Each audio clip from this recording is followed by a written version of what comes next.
फिजा अल करम, इल्म व हिकमत की महकी फिजा अल करम, अल करम अल करम, ऐ खुदा अल करम।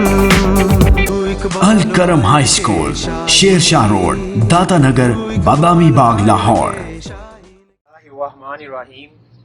अल करम हाई स्कूल दाता नगर बादामी बाग से आज फिज़िक्स 10th का मैं लेक्चर नंबर 4 डिलीवर करने जा रहा हूँ।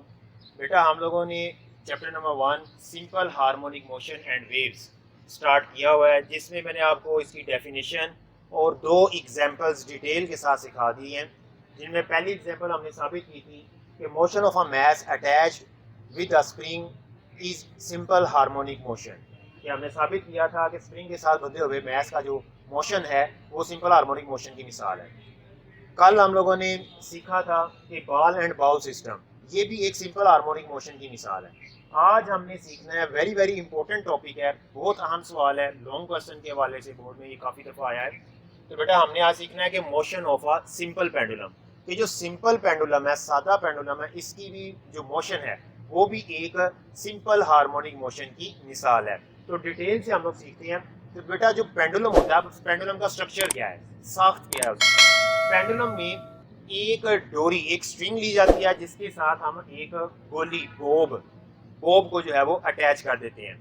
जब ये रेस्ट की हालत में होती है, इसके एक सिरे को एक स्पोर्ट के साथ बांध दिया जाता है। लेट्स सपोज ऊपर एक स्पोर्ट है, ये डोरी का एक सिरा है, तो हमने इसको इस तरह से बांध दिया, नीचे जो है वो बॉब लगी हुई है।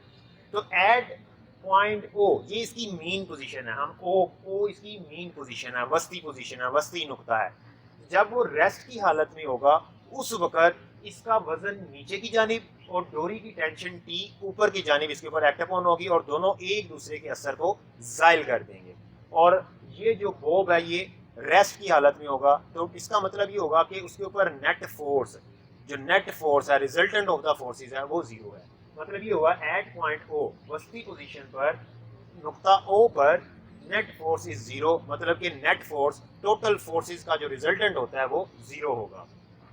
फिर जब हम इसको थोड़ी सी फोर्स लगाकर बॉब को पॉइंट ओ से पॉइंट ए की जानिब, ए है हमारे पास एक्सट्रीम पोजीशन, इंतहाई पोजीशन, ठीक है, वहां पे लेकर जाते हैं, पॉइंट ए तक लेकर जाते हैं, और इस पॉइंट ए पर इसके ऊपर कुछ फोर्सेस एक्ट अपॉन होंगी।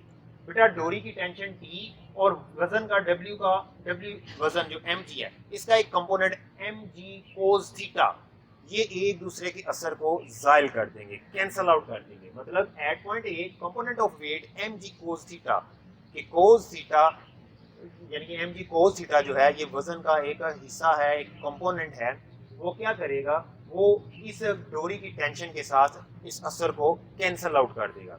लेकिन वजन का जो दूसरा कंपोनेंट है यानी कि एम जी साइन थीटा, ये क्या करेगा, ये इस बॉब को पोजीशन ओ की जानिब खींचेगा। मतलब ये हुआ कि ये जो एम जी साइन थीटा है ये एज अ रीस्टोरिंग फोर्स के तौर पे अमल कर रहा होगा, ये रीस्टोरिंग फोर्स के तौर पर अमल करेगा।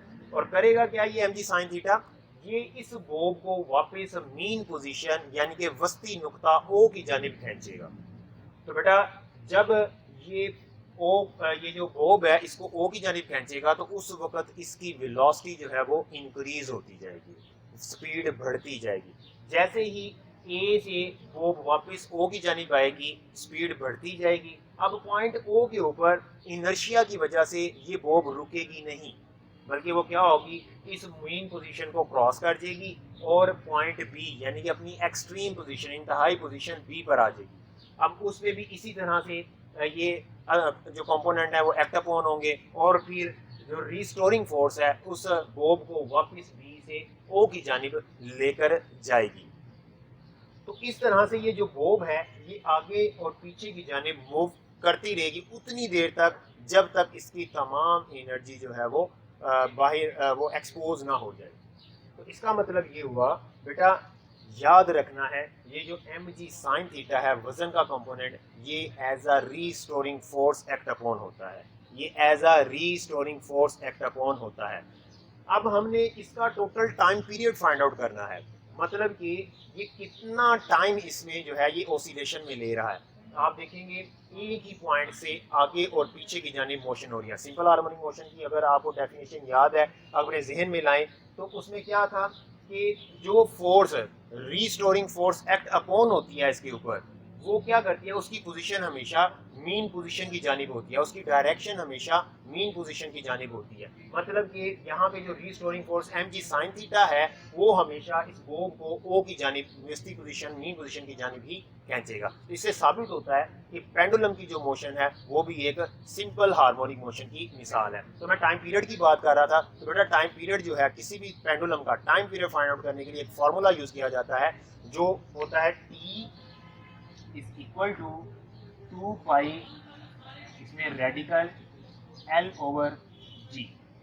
अब बेटा यहाँ पे T is time period, T जो है इसे हम कहते हैं ये टाइम पीरियड है,